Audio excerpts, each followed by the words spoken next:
Assalamualaikum warahmatullahi wabarakatuh. Oke teman-teman, kembali lagi bersama saya Winda Dihudana. Saya di sini akan memberikan atau kita akan sharing pembelajaran sastra.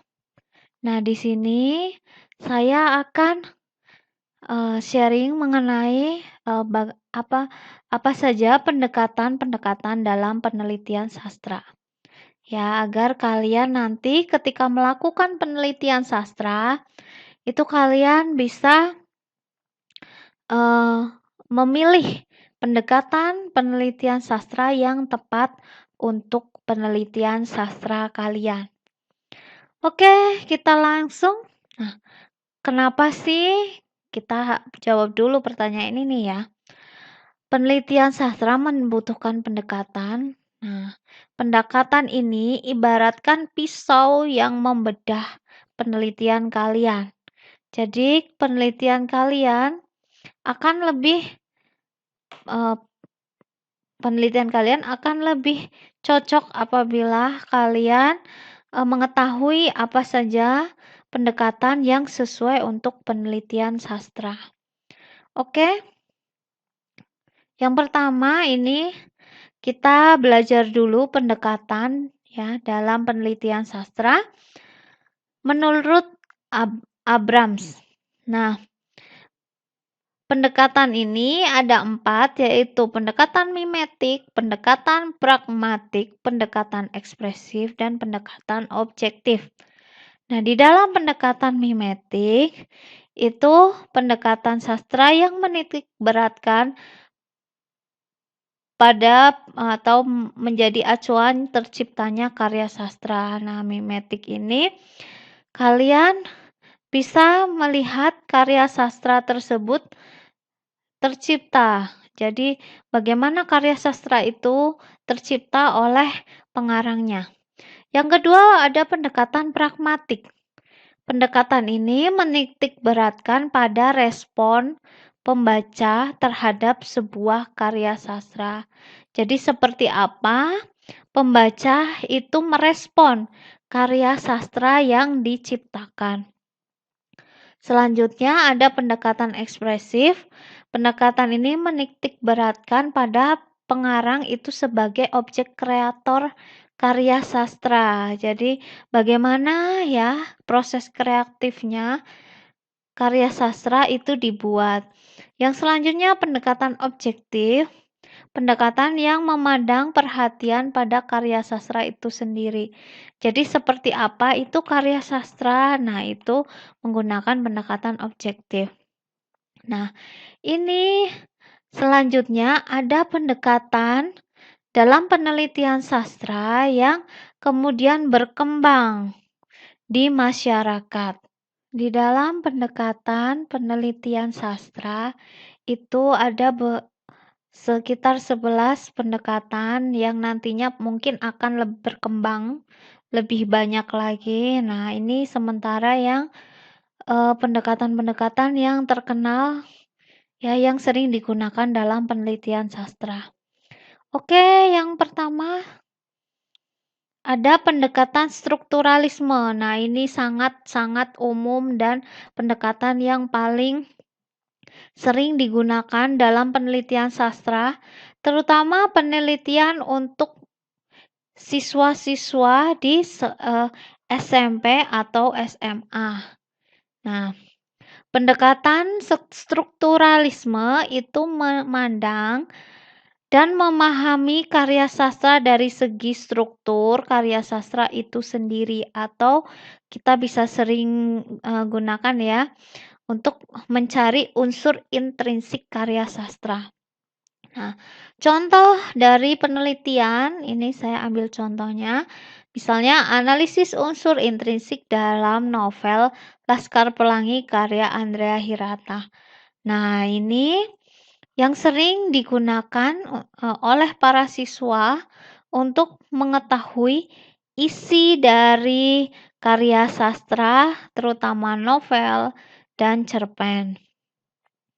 Oke, selanjutnya ada pendekatan strukturalisme genetik. Nah, pendekatan ini ya juga umum digunakan oleh para siswa. Nah, pendekatan ini memandang karya sastra dari dalam atau dari luar karya sastra. Nah, ini biasanya melibatkan unsur intrinsik dan unsur ekstrinsiknya. Nah, contoh pendekatan ini yaitu kita aplikasikan pada penelitian, misalnya analisis strukturalisme genetik dalam novel Pulang karya Laila S. Chudori. Oke, kita lanjut. Ada pendekatan semiotik. Nah, pendekatan ini berpangkal pada ilmu semiotik, yaitu ilmu mengenai tanda. Nah, pendekatan ini memandang karya sastra merupakan sebuah sistem tanda. Biasanya yang banyak digunakan itu ya sistem tanda melalui heuristik dan hermeneutik. Ya, dan pendekatan semiotik ini kadang lebih banyak digunakan dalam sebuah puisi karena puisi memiliki simbol-simbol yang harus ditafsirkan oleh peneliti. Nah, tetapi di sini saya beri contoh itu semiotika dalam novel Rembulan Tenggelam di Wajahmu karya Telelie. Nah, kalian juga bisa menggunakan puisi. Biasanya semiotik lebih banyak ke puisi karena bahasa puisi yang mengandung simbol itu tadi. Oke, selanjutnya ada resepsi sastra. Nah, di dalam resepsi sastra ini berpatok pada karya sastra yang didasarkan pada tanggapan pembaca suatu karya sastra.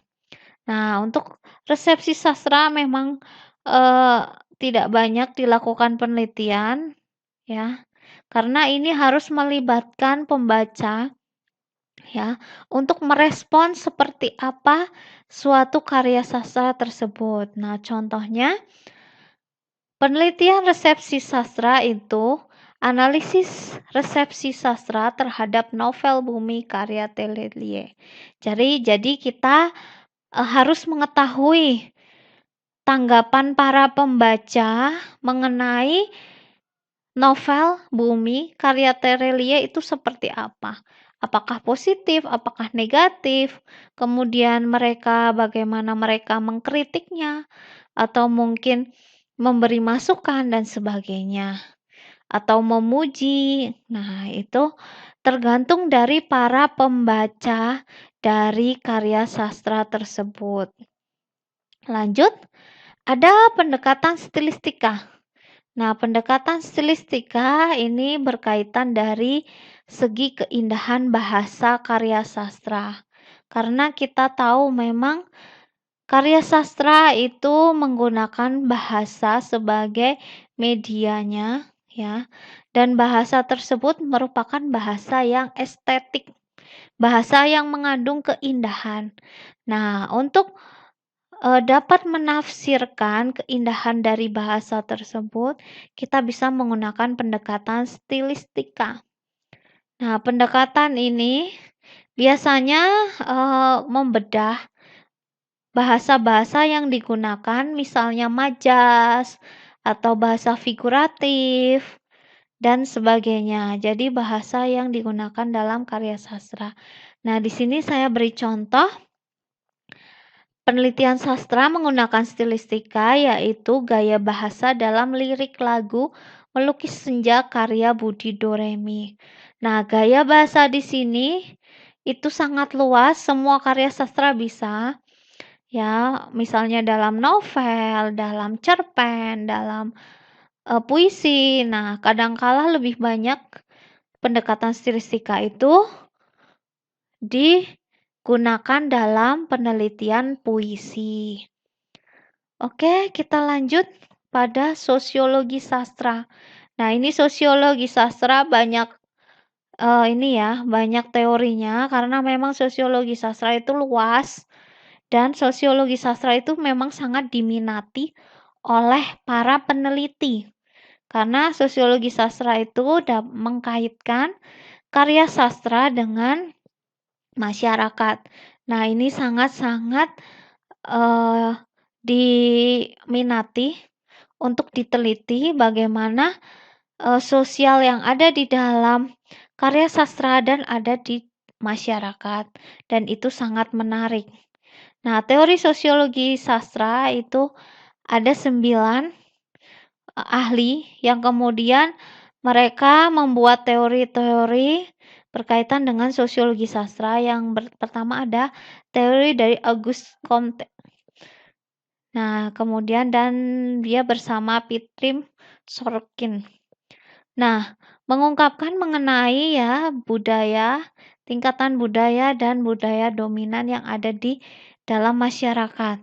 Kemudian ada teori Karl Marx. Nah, ini yang kita kenal dengan Marxisme ya. Nah, ini juga sangat terkenal. Nah, kemudian ada teori Emil.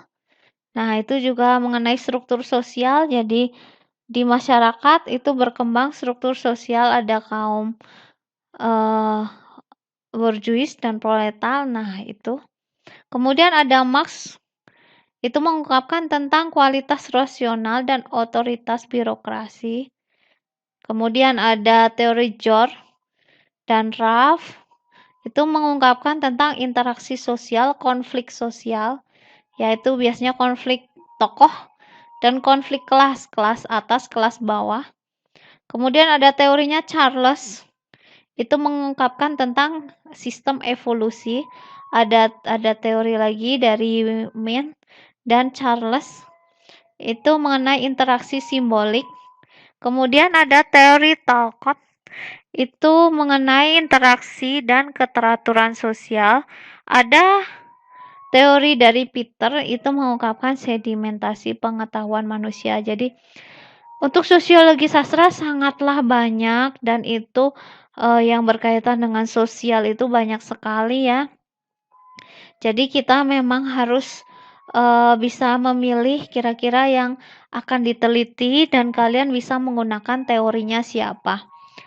Oke, kalau ini Anda berkaitan dengan yang dikemukakan oleh Welk dan Warren, itu ada 3 ya.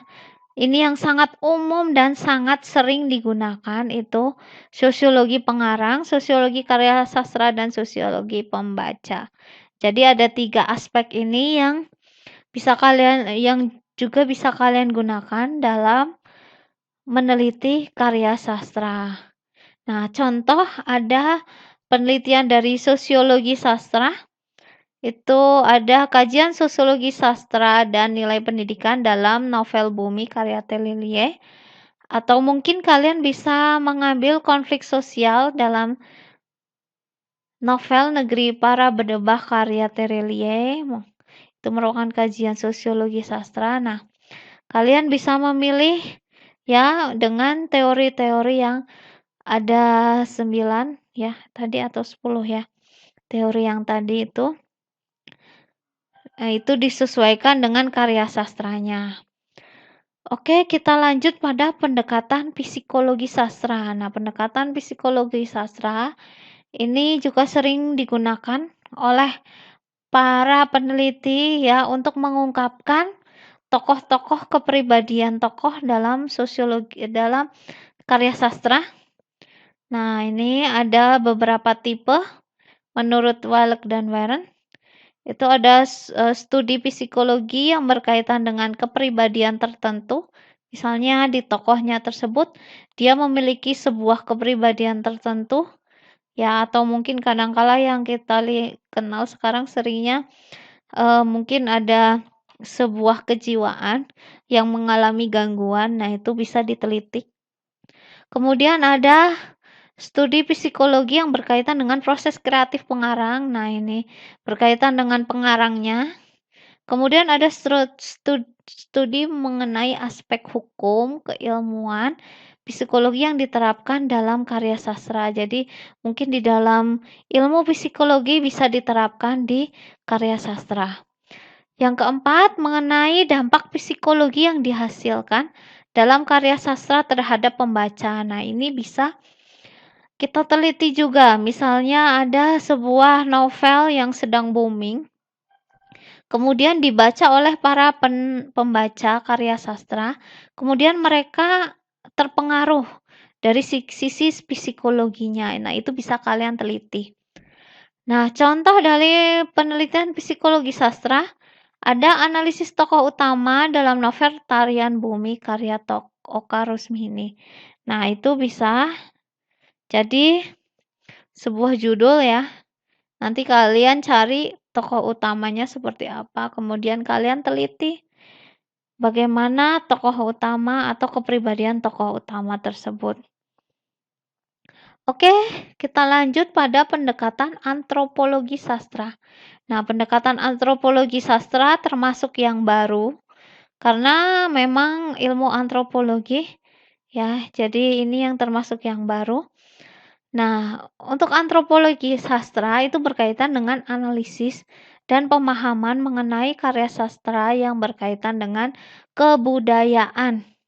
Jadi karena Indonesia itu banyak sekali budaya-budaya di Indonesia, itu sangat-sangat cocok untuk menggunakan pendekatan antropologi sastra.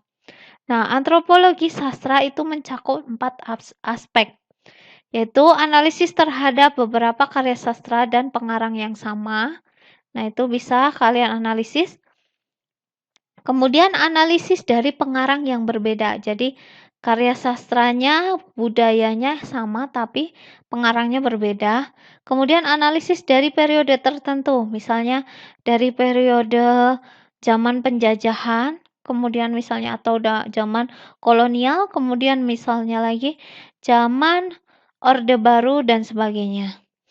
Kemudian analisis dari genre yang berbeda secara keseluruhan dianggap sebagai analisis antar budaya. Nah, misalnya tadi dari Orde Baru dan Orde Lama, nah itu bisa kalian analisis. Nah, contoh penelitian antropologi, kajian antropologi sastra dalam cerpen rakyat di Kabupaten Tangerang. Nah, itu bisa ya. Jadi, cerpen yang ada di Kabupaten Tangerang yang isinya mengenai kebudayaan, kalian bisa teliti. Oke, selanjutnya ada pendekatan feminis. Nah, ini pendekatan feminis itu muncul karena banyak juga karya sastra wanita yang kemudian menjadi booming di Indonesia. Nah, itu kemudian di Indonesia mulai muncullah pendekatan feminis. Nah, pendekatan feminis ini berkaitan dengan gerakan wanita, ya, berkaitan dengan seputar citra wanita, kedudukan wanita, dan peranan wanita yang dilukiskan dalam karya sastra. Nah, ini kalian bisa mengkaji novel-novel wanita, ya, yang tokoh-tokohnya wanita, ya, yang ditulis oleh wanita boleh atau laki-laki juga boleh. Nah, dalam mengkaji pendekatan feminis, itu ada menggunakan yang satu peranan wanita dalam karya sastra itu sebagai tokoh antagonis atau protagonis. Kemudian hubungan antara wanita dengan tokoh lain, misalnya dengan tokoh laki-laki atau wanita lain. Kemudian ada perwatakan dari tokoh wanita, cita-citanya, kemudian perilakunya, ideologinya, ya. Yang terakhir ada sikap penulis wanita terhadap pengarang laki-laki, ya, atau sikap penulis wanita dan pengarang laki-laki terhadap tokoh wanita. Nah, itu contohnya. Di sini saya ambil contoh citra perempuan dalam novel Tarian Bumi karya Oka Rusmini. Nah, di dalam novel Tarian Bumi itu menggunakan novel wanita yang mana wanita memang diperlakukan adanya ketidakadilan. Nah, silahkan kalian bisa teliti. Oke, lanjut. Nah, ini ada intertekstual. Nah, ini intertekstual itu muncul, pendekatan intertekstual muncul karena memang ada keterkaitan biasanya antara novel yang satu dengan novel yang lain.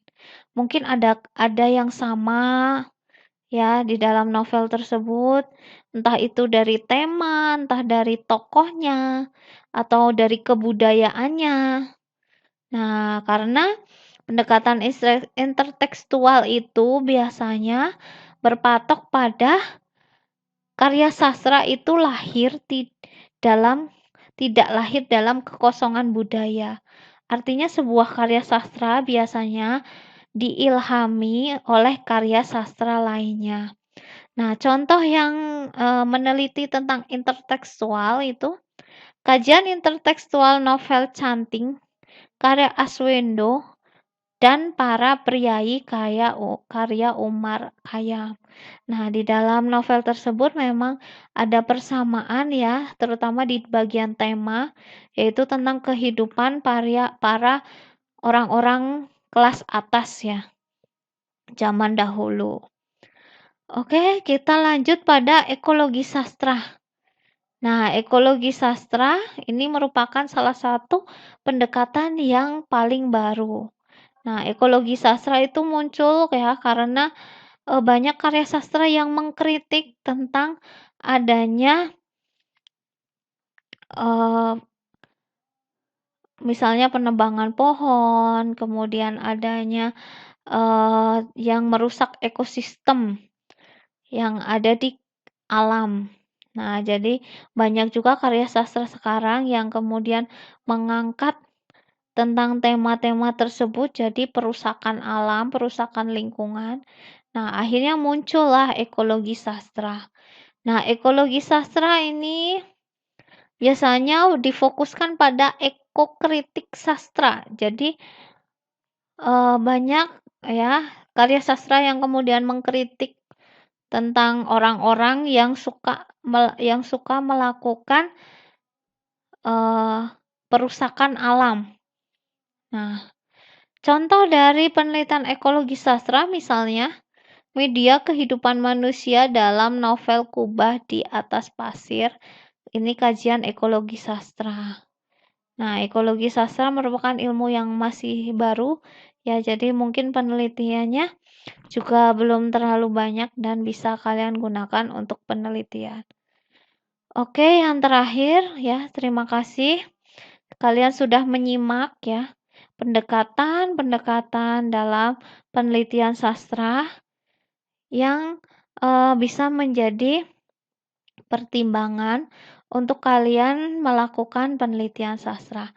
Nah, yang terakhir ini ada tugas untuk teman-teman mahasiswa ya untuk kalian mencari sebuah